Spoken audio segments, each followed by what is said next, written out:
Enzo Recto, kalaban ang katiwalian at kasinungalingan, kakampi sa katotohanan at kabutihan. Tinawag na entitled brat ng isang kongresista na si Joel Chua si Sara Duterte. Ayon kay Kong Chua, entitled brat daw ang inasta ni Sara Duterte sa sinagawang budget deliberations sa Office of the Vice President. Bakit po niya ito sinabi? Kung maaalala po natin, nagtaray at binastos niya ang mga kongresista na nagbusisi ng kanyang budget. Dito ipinakita ni Sara na hindi niya gusto ang mga kongresista na kaharap niya doon at nag-asal barumbado doon sa kamara. Madam Chair, since you allowed her a snide comment, you will allow me a snide comment as well. So my question is, Madam, can you yes. confirm? Yes. Yeah, okay. Diba?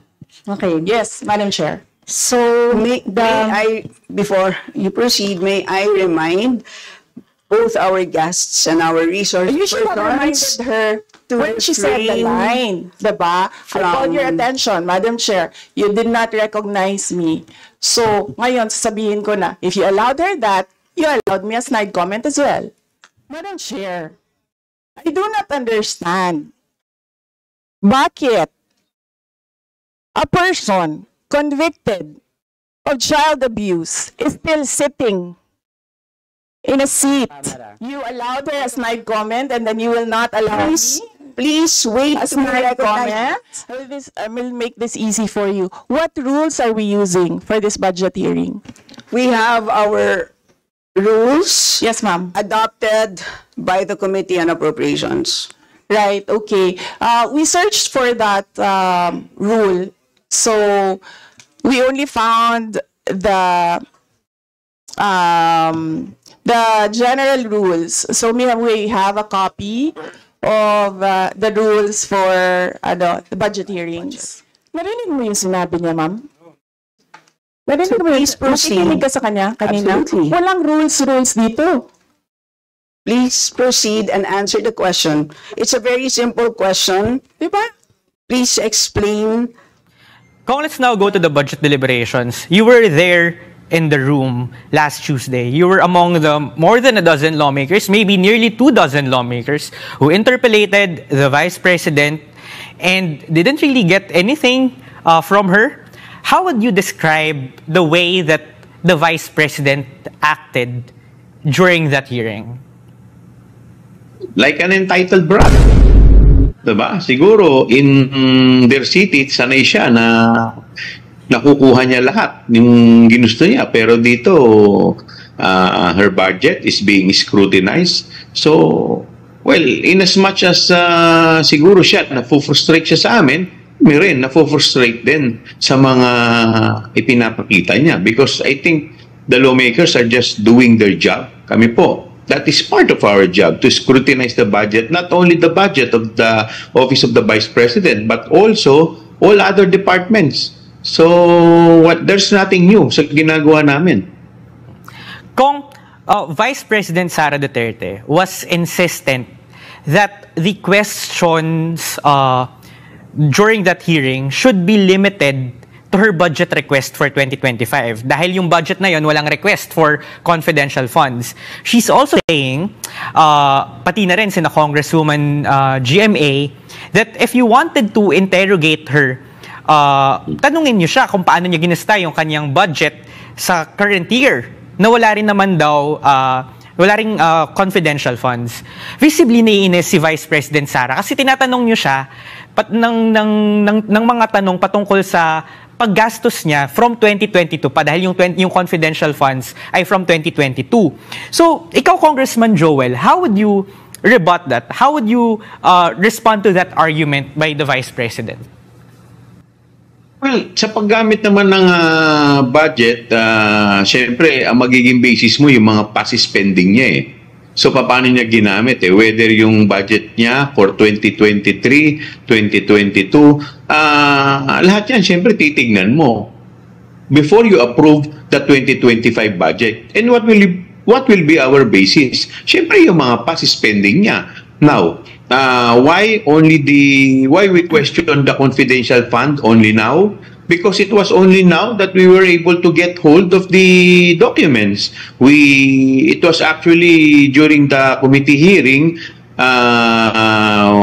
tinanong po namin si Congresswoman Franz Castro was telling the Commission on Audit na she has been requesting pala that document a year ago, but unfortunately she was not able to get hold of it, and because of that she moved for the subpoena duces tecum. Sabi niya, tagal-tagal na ito, 1 taon na, hanggang ngayon hindi niyo pa binibigay. So that was the only time that we were able to get hold of these documents.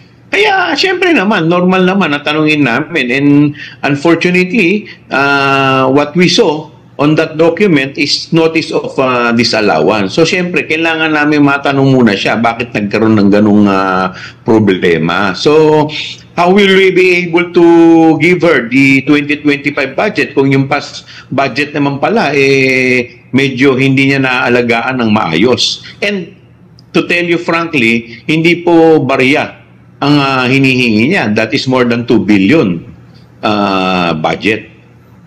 2 billion pesos, mas mataas doon sa 1.8 billion pesos na kanyang nakuha ng kanyang opisina for 2024.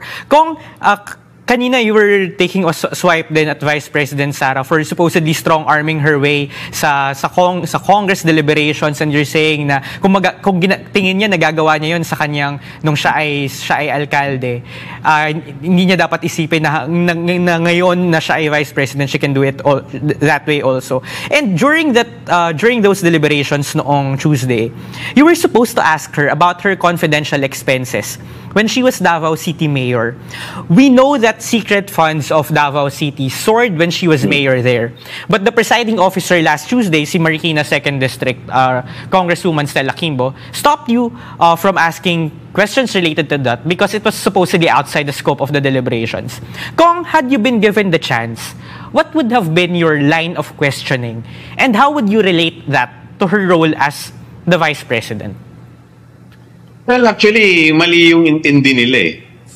The reason why I asked that, not to ask question about the confidential or intelligence fund of the office of the mayor when she was still the mayor of Davao.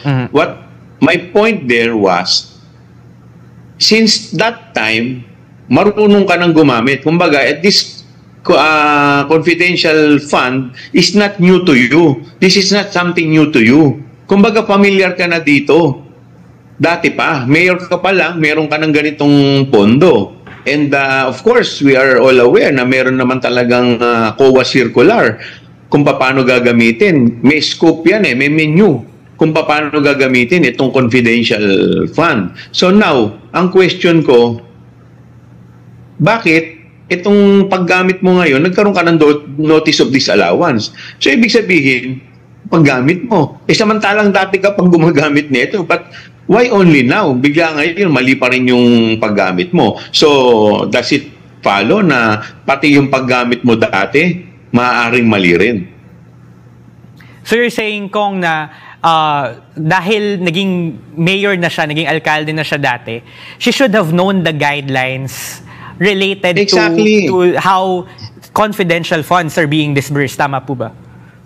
Tama, 'di ba? Dahil may menu 'yan may proseso 'yan. Kumbaga hindi naman 'to bago, hindi ka naman bago para dito. So siguro kung meron mang konting diferensya, but similar 'yan pare-parehas lang 'yan That is intended for confidential purpose, for pag naghahanap ka ng mga information, if you want to seek information, something related to that. Pero dito, nung chinek namin yung notice of disallowance, mali yung paggamit. At pati yung pinagsama-sama. Sinasabi nga dun sa notice of disallowance, yung reward at saka yung supply, hindi yan similar item, magkaiba yan. It should be treated as different item. So, Kong, do you believe that there's potentially misuse of public funds or abuse of power? Well, tinanong ko yung COA dahil hindi naman siya sumasagot. So sabi ko, kasi ang sinabi po ng isang congresswoman na pwede ba, ibig sabihin ba, hindi nagamit sa tama yung confidential fund, kaya po nagkaroon ng notice of disallowance. At sinabi naman po ng COA, yes. So ang sabi ko, possible din po ba na nagkaroon ng diversion of public fund? Ang sinabi, yes. That is pwede po pumasok yan sa revised penal code under technical malversation. Siguro hindi nakapanood nung hearing nung Tuesday. Kaya siguro din frustrated yung mga kongresista is because they kept asking questions, trying to shed clarity on the expenditures of the Vice President's confidential funds. Pero yun nga, hindi at that time ay pa-ulit-ulit or repeated yung responses ng Vice President. She stuck to the same script. So kung yun nga, no, what do you think was the strategy of the Vice President when she faced members of Congress? Because she seemed on the offensive all the time, repeated the same responses. She talked over the presiding chair, interrupted her many times. She red-tagged the Makabayan block, and she questioned your rules. What do you think was the point of all of that? Well, tingin ko talagang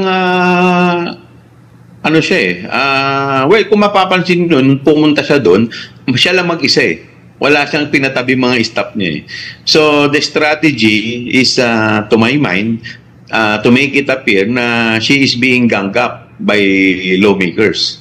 Diba? Because that is not normal na yung head ng department siya lang mag-isa at wala siyang backstop. Diba? So, except for the lawyer na nasa likod niya, yung spokesman niya yata yun, so wala na siyang katabi ng mga normal yan. May mga katabi ka dyan, may mga chief of staff, diba? So, dito, makikita mo, at saka yun naman yung sinabi niya na parang pinagtutulungan siya. So, sa optics, ang gusto niyang pakita, siya lang mag-isa against all the congressmen. So parang kawawa siya. But unfortunately, hindi nag-work yun kasi yung mga sagot niya, even simple questions, hindi niya masagot At ayaw niyang, and she continue to refuse answering even simple questions. Kaya very non-cooperative, parang gusto niya siya pang magmando ng aaway ng mga congressman and even requested the chair to be replaced. So, if you will remember, si Congresswoman Stella Quinto, gusto niya palitan ni Congressman Saldi. So, parang sa akin parang parang feeling entitled siya Parang feeling niya siya pa rin ang dapat na masunod Siguro sanay siya sa ganung estilo.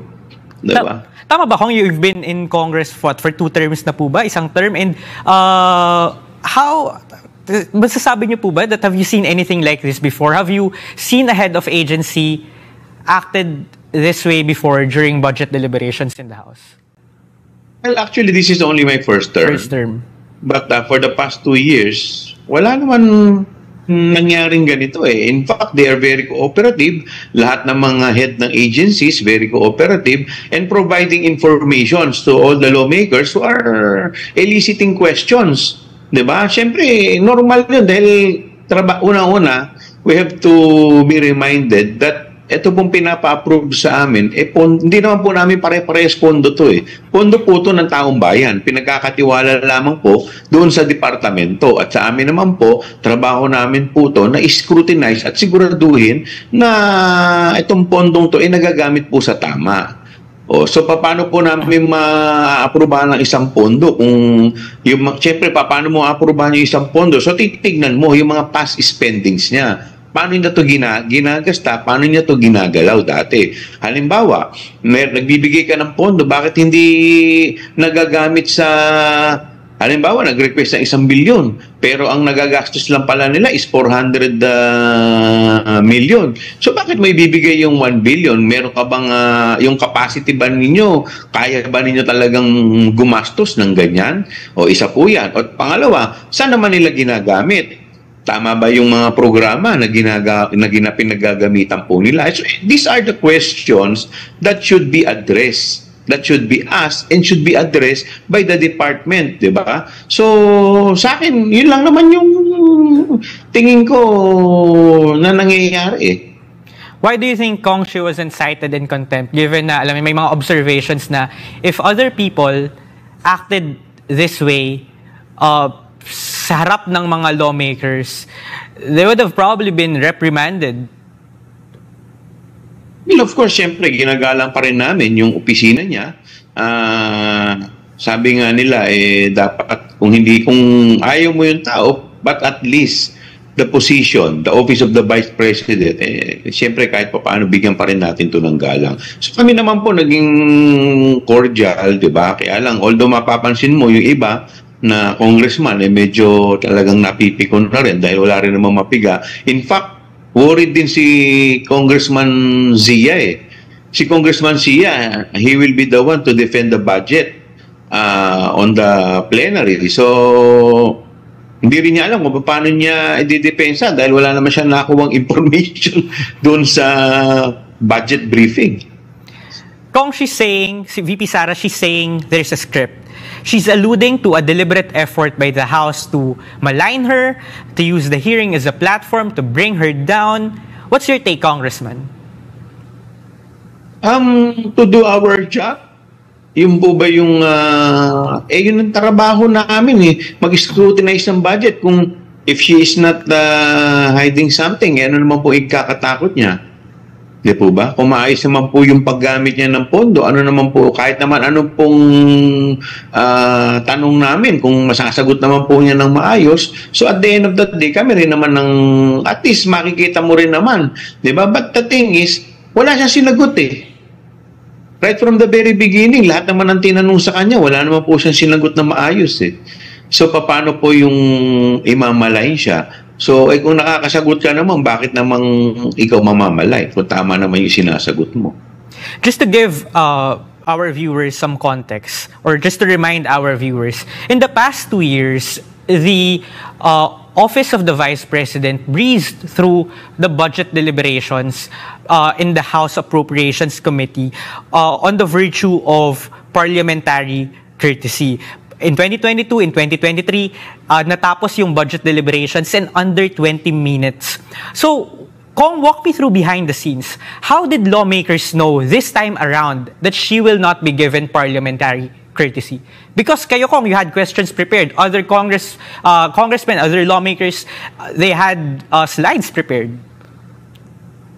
Well, basically, ako naman po kasi last year, wala naman po kasi kaming basis. Tama po kayo, there is parliamentary courtesy extended to her. But unfortunately, during that time, wala naman basis. Nagkaroon naman po ng issue about confidential fund. Recently, masyado po naging maingay itong confidential fund. So, we have no choice except to scrutinize the confidential fund. Otherwise, people would accuse us of not of giving privilege to the Vice President. Just so happen, dahil siya ang Vice President natin, diba? So, kami naman, we're just doing our job. We're just doing our part para at least naman makita ng taong bayan kung saan napupunta ang pera na binabayad po nila sa gobyerno. Kanina nabanggit nyo, Kong, na crucial dito sa pagtatanong ninyo ay yung pagtanggap nyo na nga, pag-receive ninyo ng mga documents from Commission on Audit na matagal nyo nang hinahanap. Kailan kayo nagkaroon ng kopya nito? This week ba? Just before the hearing? Last week pa ba? Paano na bigay sa inyo yung mga dokumento? Nung nagkaroon po ng committee hearing, ang Commission on Audit, si Congresswoman Franz Castro po insisted that she has been requesting for this document since last year. But unfortunately, wala pa po sa kanyang sinasabi ng COA na hindi pa po tapos yung findings.